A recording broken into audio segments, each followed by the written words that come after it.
UP के मुख्यमंत्री योगी आदित्यनाथ ने आज से महाराष्ट्र का चुनाव प्रचार धुआंधार शुरू कर दिया है। आज योगी महाराष्ट्र के विदर्भ पहुंचे। विदर्भ में योगी ने आज 3 रैलियां की। पहली रैली वाशिम में हुई, दूसरी जनसभा अमरावती के तिवसा में और तीसरी रैली विदर्भ के अकोला में हुई। बटोगे तो कटोगे को दोहराते हुए योगी ने आज बहुत ही हार्ड लाइन ली। उन्होंने लोगों से अपील करते हुए कहा कि बटिए मत, क्योंकि जब भी बटे थे तो कटे थे। आज हम एक हैं तो नेक हैं, एक हैं तो सेफ हैं।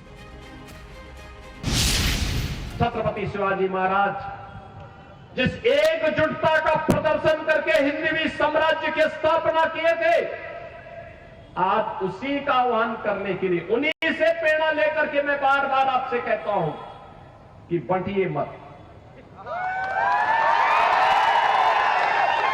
उन्हीं से प्रेरणा ग्रहण करके मैं आपसे कहता हूं बंटिए मत, क्योंकि जब भी बटे थे तो कटे थे।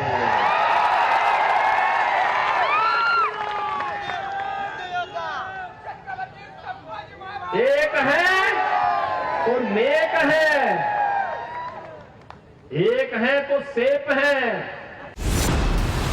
महाराष्ट्र में योगी का प्रचंड प्रचार आरंभ हो गया है।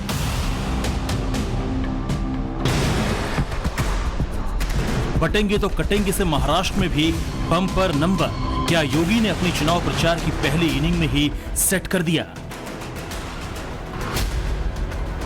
महाराष्ट्र में चुनाव प्रचार के मंच पर योगी आदित्यनाथ ने ऐसी हेडलाइन ली, कितना पलटा चुनाव का माहौल। क्या इस बार योगी के आह्वान पर हिंदू एकजुट होगा और मुस्लिम बूथ बूथ बटेगा। योगी के पोस्टर लगे, 3 रैलियां हुई, जीत की कितनी गारंटी मिली। एकजुट होकर के यहां पे महायुति गठबंधन को जो मोदी जी के नेतृत्व में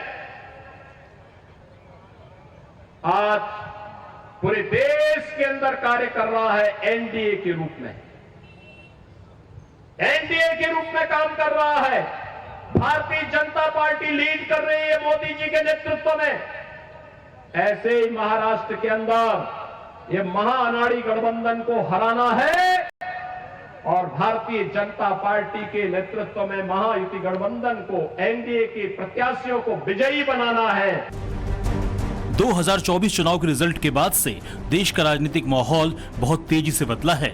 हरियाणा चुनाव से पहले योगी आदित्यनाथ की तरफ से बटेंगे तो कटेंगे का नारा आया और अब महाराष्ट्र के चुनाव में भी खुलकर हिंदुत्व वाली राजनीति हो रही है। और सबसे आगे है हिंदुत्व के फायर ब्रांड नेता और यूपी के सीएम योगी आदित्यनाथ। एक तरफ यह गठबंधन है और दूसरी ओर महाअघाड़ी के रूप में महाअनाड़ी गठबंधन है।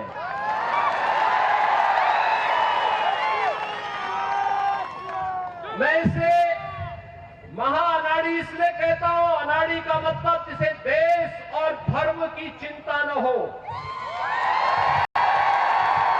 जैसे राष्ट्रीयता की चिंता न हो, जिसको समाज में और राष्ट्र में मूल्यों और आदर्शों की मर्यादाओं की चिंता न हो। समर्थकों के सामने खड़े होकर तल्ख शब्दों में सियासी शत्रुओं पर बेहिसाब चोट करने वाले योगी आदित्यनाथ ऐसे भगवादारी मुख्यमंत्री हैं जिनमें चुनावी हवा का रुख बदलने की क्षमता है। भगवा पार्टी के कोर एजेंडे की धुरी पर चुनाव में नैरेटिव सेट करने वाले ऐसे नेता बन गए हैं जिसके बयान पर सियासी सेंसेक्स ऊपर नीचे करता है। चुनाव के बीच योगी आदित्यनाथ मराठा लैंड पर ट्रेंड कर रहे हैं। महाराष्ट्र के चुनाव में यूपी के मुख्यमंत्री की जबरदस्त डिमांड थी, जिसकी किस्त में योगी आदित्यनाथ ने बुधवार को 3 रैलियां की। पहली रैली वाशिम में हुई, दूसरी जनसभा अमरावती के तिवसा में और तीसरी रैली विदर्भ के अकोला में हुई। याद करिए, छत्रपति शिवाजी महाराज का संघर्ष भारत के स्वाभिमान और सम्मान का संघर्ष था। याद करिए, औरंगजेब की सत्ता को चुनौती देने के लिए छत्रपति शिवाजी महाराज आगरा गए थे। आगरा में हमारी सरकार ने वहां एक मुगल म्यूजियम बन रहा था। जब मैं मुख्यमंत्री बना, लोगों ने कहा इस म्यूजियम का नाम मुगल म्यूजियम है। मैंने कहा क्या इसमें होगा? कहा औरंगजेब से जुड़ी हुई स्मृतियां रहेंगी। मैंने कहा औरंगजेब से क्या संबंध है तुम लोगों का? क्या संबंध है? योगी ने हार्ड लाइन उस महाराष्ट्र में ली जहां तीन बड़ी पार्टियां महाराष्ट्र में सत्तासीन हैं। शिवसेना एकनाथ शिंदे मुख्यमंत्री हैं, एनसीपी के अजीत पवार डिप्टी सीएम हैं, बीजेपी के देवेंद्र फडणवीस उप मुख्यमंत्री भी हैं और पूर्व मुख्यमंत्री भी। केंद्र में मंत्री गडकरी महाराष्ट्र के हैं। राष्ट्रीय स्वयंसेवक संघ का मुख्यालय महाराष्ट्र में है। वहां के एनडीए उम्मीदवारों की विजय के लिए योगी ने जब मंच से घोष किया तो वहां का माहौल देखने लायक था। छत्रपति शिवाजी महाराज की से कहने के लिए मैं आया हूं कि सत्ताएं तो आएंगी जाएंगी, 1947 से ही होता रहा है, लेकिन हमारा भारत रहना चाहिए और भारत दुनिया की सबसे बड़ी ताकत बनना चाहिए, मोदी जी के नेतृत्व में बनना चाहिए। यह कहने के लिए मैं आपके पास आया हूं, तभी चेहरे पर खुशहाली आएगी।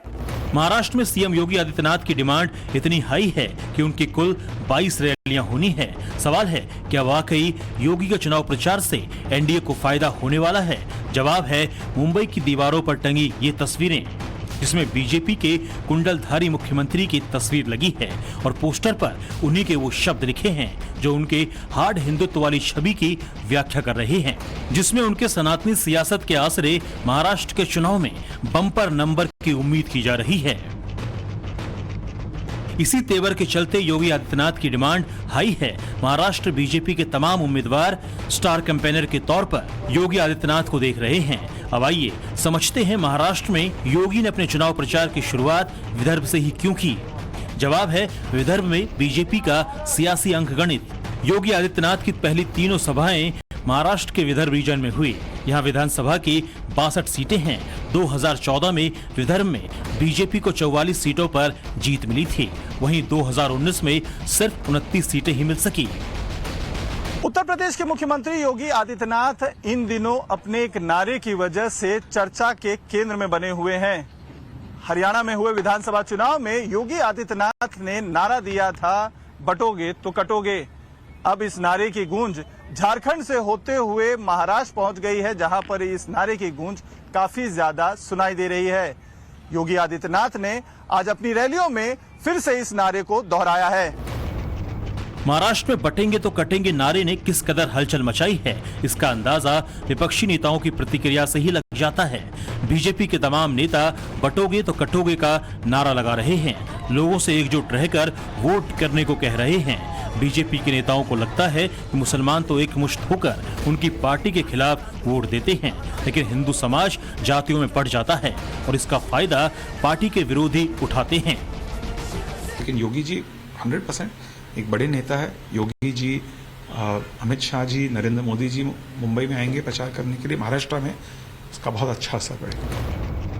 महाराष्ट्र में विजय के लिए योगी हिंदुओं को एकजुटता का मंत्र दे रहे हैं, बटेंगे तो कटेंगे का नारा दे रहे हैं, तो वहीं योगी के नारे पर ओवैसी ब्रदर्स भड़क रहे हैं।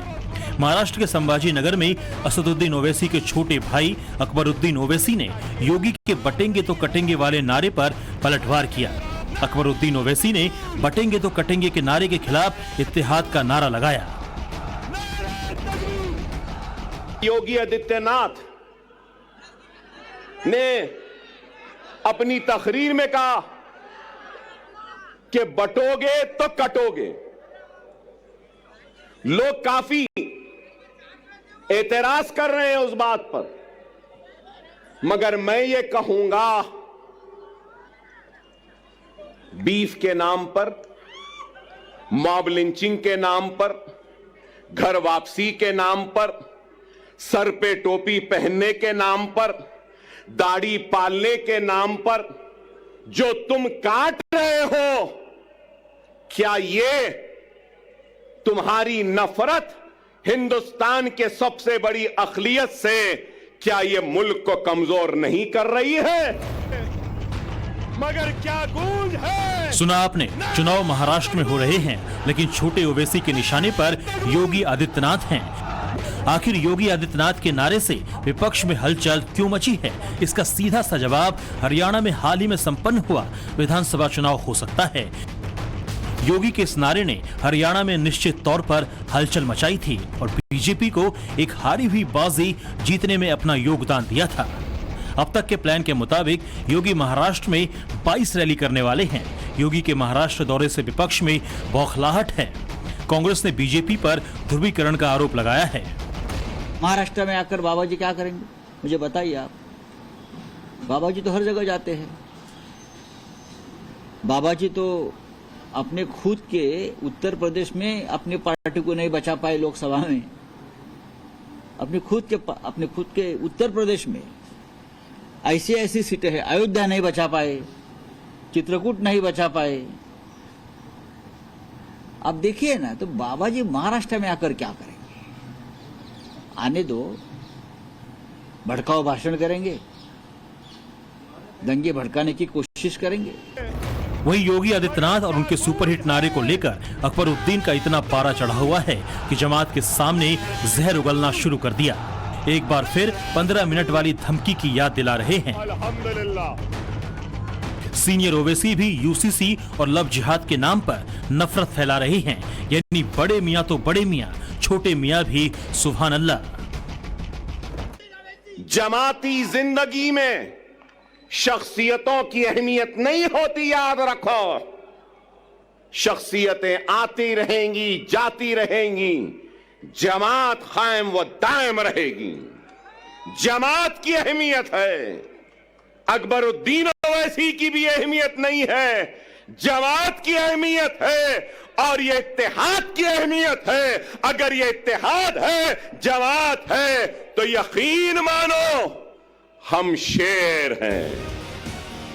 दरअसल ओवैसी ने महाराष्ट्र चुनाव में 16 उम्मीदवार उतारे हैं, जिनमें वारिस पठान से लेकर संभाजी नगर के पूर्व सांसद इम्तियाज जलील तक शामिल हैं।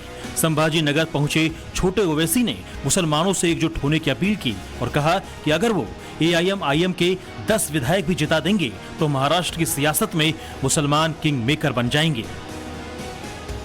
मेरी बात को सुन लो, महाराष्ट्र की तारीख में ऐसा सुनहरा वक्त नहीं आया जो अब है।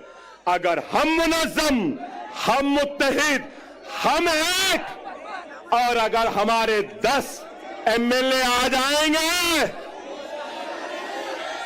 ना ठाकरे, ना शिंदे, ना गांधी, ना पवार, हमारी मर्जी, हमारी इजाजत के बगैर कोई भी तख्त पे नहीं बैठ सकता। सुनहरा मौका है, समझो। छोटे ओवैसी को लगता है लोग भूल जाते हैं। हर किसी को याद है इस छोटे का 2012 वाला वो बयान, जब खुलेआम अकबरुद्दीन ने हिंदुओं को धमकी देते हुए कहा था कि 15 मिनट के लिए पुलिस हटाओ तो पता चल जाएगा कौन कितना ताकतवर है। ओवैसी ब्रदर्स पर केस भी दर्ज हुआ, लेकिन हिमाकत देखिए, आज फिर छोटे ने मंच से इशारों में वही धमकी दे दी। 9:45 कैंपेनिंग का टाइम 10 बजे, अभी 15 मिनट बाकी है।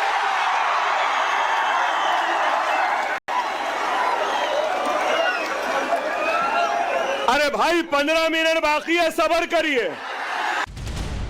अकबरुद्दीन ओवैसी को पता है कि अगर मुसलमानों ने AIM-IM को एक मुश्त होकर वोट दे दिया तो वो अच्छी खासी सीटें जीत सकते हैं, और यही वजह है कि छोटे ओवैसी महाराष्ट्र की रैलियों में भड़काऊ तकरीरें दे रहे हैं। 288 सीटों वाले महाराष्ट्र राज्य में इस दफा AIM-IM ने अपने 14 उम्मीदवारों को चुनावी मैदान में उतारा है। इन 14 उम्मीदवारों में से 12 मुस्लिम कैंडिडेट हैं, जबकि 2 SC कैंडिडेट हैं। और यही कारण है कि ओवैसी ब्रदर्स अपनी जमात को एकजुट करने की जद्दोजहद में लगे हैं, क्योंकि इस दफा योगी आदित्यनाथ का नारा बटोगे तो कटोगे खूब चर्चाओं में है। महाराष्ट्र में अपने चुनावी शंखनाद में महाराष्ट्र के वासिम से हुंकार भरी। हालांकि योगी के निशाने पर महाविकास अघाड़ी थी। योगी के नारे का अंडर करंट भांप कर ही ओवैसी भाइयों के साथ साथ महाराष्ट्र में मुफ्ती मौलाना भी ग्राउंड जीरो पर मोर्चा संभाल लिए हैं। मुस्लिम मोहल्लों में घूम घूम कर डायरेक्ट मैसेज दिया जा रहा है। महाराष्ट्र में मौलाना मुसलमान वोटरों को डायरेक्ट मैसेज दे रहे हैं। मुस्लिम मोहल्लों में ये सब खुल्लम खुल्ला हो रहा है। वहीं दूसरी तरफ योगी आदित्यनाथ का ट्रैक रिकॉर्ड महाराष्ट्र में भी इनके खेल को बिगाड़ने वाला साबित हो सकता है।